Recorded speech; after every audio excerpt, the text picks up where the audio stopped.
लिखी गई होगी। नागपुर और तेल अवीव, नागपुर और ज़ायनिस्ट फोर्सेस जो तेल अवीव में बैठी गई है वहां से लिखी गई है। ये तो बिना आपके पास कोई साक्ष्य नहीं, कोई एविडेंस नहीं है, तो हो सकता है कि आप निराधार आरोप लगा रहे हो सिर्फ बदनाम करने के लिए आरएसएस को, बीजेपी को। लंबाई तेंगुल, मेती लिपुन, ये दो संगठनों के मैं नाम बता रहा हूँ आपको। ये आरएसएस के सहयोगी संगठन है या नहीं है, पहले आप ये तय कीजिए। और जो लोग ये घटना करते वीडियो में पकड़े गए हैं, वो और उनके पूरे लोग जिन्होंने चीफ मिनिस्टर साहब की मर्जी से नहीं, उनकी प्लानिंग से हथियार लूटे, हैवी मशीन गन्स लूटी, सारे लूटे, वो सब आरएसएस के कार्डर्स थे या नहीं थे?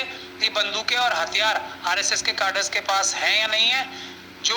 जिसमें आरएसएस, बीजेपी, बजरंग दल, विश्व हिंदू परिषद और मनुवादी ताकतें जो भारत देश का संविधान खत्म करके हिंदू राष्ट्र बनाना चाहती हैं, उनकी डायरेक्ट इन्वॉल्वमेंट है। उन्होंने ही ऑर्गेनाइज किया है, उन्होंने ही ये सब घटनाएं कराई हैं। मेरे साथ अभी सुप्रीम कोर्ट के एडवोकेट महमूद प्राचा जी हैं। सर, जो मणिपुर की पूरी घटना है, अमित शाह बयान दे रहे हैं, कह रहे हैं कि जो जिसने वीडियो बनाई थी उसे गिरफ्तार कर लिया गया है। क्या कहेंगे आप इस पर, क्या प्रतिक्रिया है पहले आप? जिसने वीडियो बनाई थी उसे तो गिरफ्तार कर लिया, लेकिन जिसने ये सारा घटना चक्र रचा है उसको कब गिरफ्तार करेंगे? या खुद ही गिरफ्तार हो जाएंगे इस केस में, या नागपुर में बैठे अपने बॉसेस को गिरफ्तार करेंगे? ये है सवाल। क्योंकि मणिपुर की जो घटना है वो गुजरात मॉडल और 1984 दंगों का रिपीटिशन है, जिसमें आरएसएस, बीजेपी, बजरंग दल, विश्व हिंदू परिषद और मनुवादी ताकतें जो भारत देश का संविधान खत्म करके हिंदू राष्ट्र बनाना चाहती हैं, उनकी डायरेक्ट इन्वॉल्वमेंट है। उन्होंने ही ऑर्गेनाइज किया है, उन्होंने ही ये सब घटनाएं कराई हैं। मुद्दा ये है कि आरएसएस और बीजेपी के लोग इसमें कब अरेस्ट होंगे, जब ही इसमें सच्चाई निकल के सामने आएगी। नहीं तो ये आप कह रहे हैं गुजरात लॉबी की देखरेख में सब कुछ किया गया। गुजरात लॉबी नहीं कह रहा हूँ, मनुवादी मानसिकता की लॉबी की देखरेख में किया गया, जो भारत का संविधान खत्म करके मनुस्मृति लागू करा के हिंदू राष्ट्र बनाना चाहते हैं। और उनकी ऑर्गेनाइज्ड कार्डर्स जो है, और दो मैं आपको एजेंसी, उनका जो ऑर्गेनाइजेशन नाम भी बता, रामबाई तेंगुल और मेतई लिपुन, ये दोनों आरएसएस के संगठन हैं। राम माधव जी हो या दूसरे आरएसएस के जो इंचार्ज हैं नॉर्थ ईस्ट के, वो बहुत दिनों से इस काम पे लगे हुए हैं कि ट्राइबल और दूसरे लोगों के बीच में झगड़ा कराया जाए। और उन्होंने ये जो मणिपुर सरकार है, मैं आपको बता रहा हूँ, ये जो ऑर्गेनाइजेशन के नाम बताया ना मैंने, रामबाई तेंगुल और मेतई लिपुन, ये आरएसएस के संगठन हैं। ये इनके कार्डर्स ने ये सारी हरकतें की हैं। जो मुख्यमंत्री हैं उन्होंने वो केस जानबूझ के इस तरीके से अपने वकीलों से लड़वाया कि ट्राइबल्स, मेतई को भी ट्राइबल्स बनाया जाए, क्योंकि मेतई वो लोग हैं जो कि सो कॉल्ड अपने आप को अपर कास्ट कहते हैं, वो नॉर्दर्न इंडिया से वहाँ गए थे।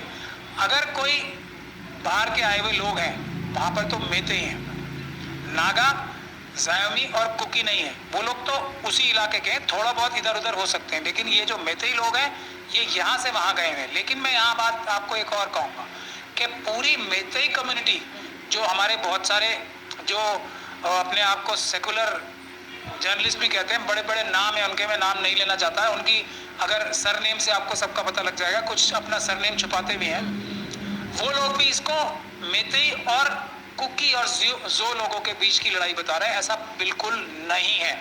आरएसएस के कार्डर्स ने ये सारी हरकतें की हैं। ये वही उसी तरह के ट्रेन कार्डर्स हैं जो गुजरात 84 के दंगे या यूपी और जो दिल्ली नॉर्थ ईस्ट में जो हमले हुए थे, वही जो जहांगीरपुरी में जो होता है, और वो बिल्कुल डायरेक्टली वही कार्डर्स थे। पूरी मेतई कम्युनिटी ने ऐसा नहीं किया है। तो मेतई कम्युनिटी, ईरानी जी जो मंत्री हैं वे कह रही हैं कि राहुल गांधी वहां पर गए हुए थे, तब से मणिपुर जल रहा है, राहुल गांधी गए थे आग लगाने के लिए। नहीं, राहुल गांधी जी वहाँ गए थे और उसका कोई बड़ा रिजल्ट वो प्राप्त नहीं कर पाए, ये बात तो मैं मानूंगा। लेकिन आग बुझाने गए थे, ये बात पूरी दुनिया मानेगी। आग नहीं बुझा पाए क्योंकि अभी वो किसी पद पर नहीं है, वो एक दूसरी बात है। ईरानी झूठ बोल रही हैं। नहीं, झूठ नहीं बोल रही, वो झूठ कहाँ बोल रही है, वो सच बोल रही है, बिल्कुल सच बोल रही है।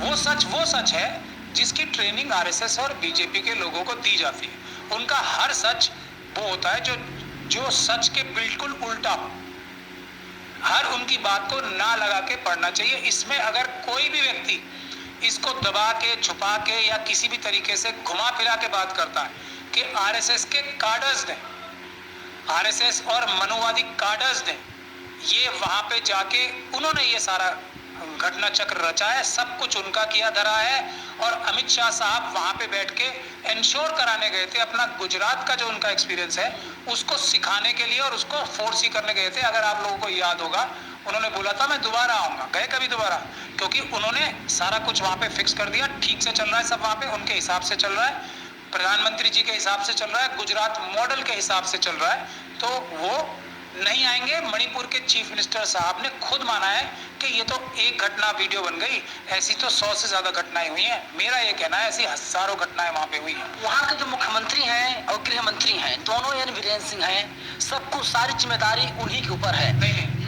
अमित शाह जी की जिम्मेदारी है। वहां पे सेंट्रल ऑब्जर्वर गए हैं जो उसको ओवरसी कर रहे हैं, मुख्यमंत्री भी नहीं, किसी की कोई वो नहीं है। और गवर्नर साहिबा जो है वो ऑलमोस्ट टेलीविजन पे रोने वाली उनकी शक्ल हो गई थी मणिपुर के बारे में बोलते हुए।